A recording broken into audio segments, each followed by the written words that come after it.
name's Hampson. I am currently working in the ASU programs, so it's mostly domestic and sexual offences that I work with currently. Before, I was working solely with the enhanced combination orders.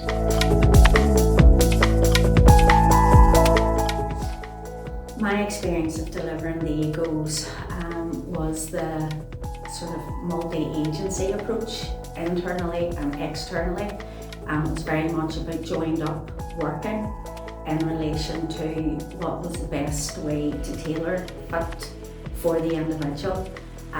Some people were coming in with different types of offences, so therefore it was really trying to work around getting the victim awareness and helping the individual understand the consequential of their thinking.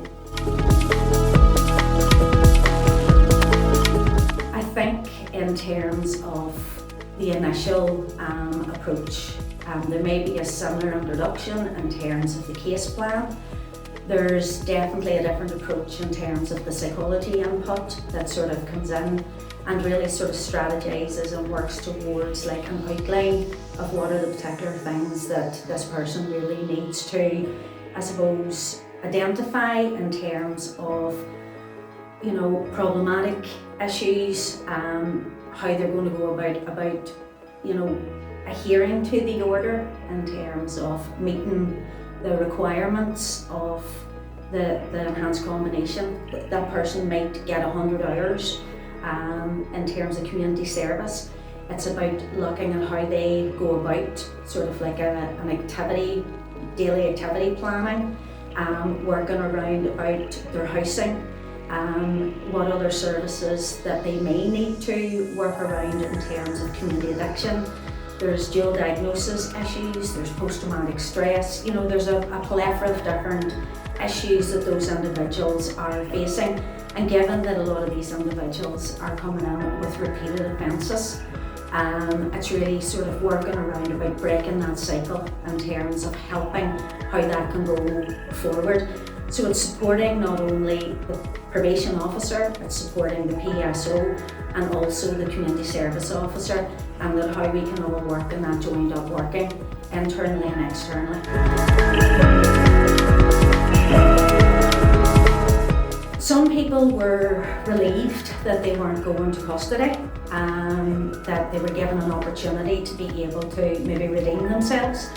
Other people were very resistant, probably quite angry at the fact that they were given such a tight order, and you had to kind of roll with that resistance in terms of trying to support the individual about reminding them that they made a decision to, you know, agree to this order, but also working towards it, how we can support them getting through that, and making it work for them, but also working around that restorative practice aspect about taking, you know, responsibility for their behaviour and the harm that has been caused, and also keeping the public safe in terms of helping that individual understand that their behaviour has caused harm to others.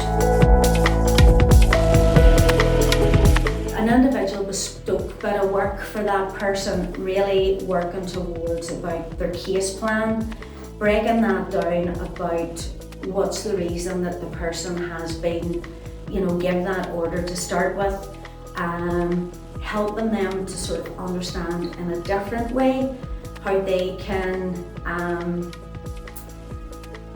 make effective change in terms of rehabilitation, and do they want to break this pattern of behaviour? Because sometimes people don't know how to break that behaviour, and given the right resources, the right individuals and the right tools, people can really redeem themselves. And I saw that because I have worked with a lot of individuals in terms of the EGOs, primarily females, and I found this order worked exceptionally well for individuals that were mothers, and really supported them about, you know, having contact with their children again, and just getting back into having some better quality of life.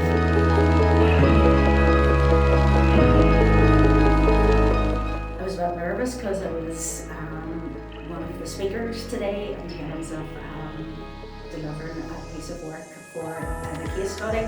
After that had sort of finished, I could settle myself down. I thoroughly enjoyed it.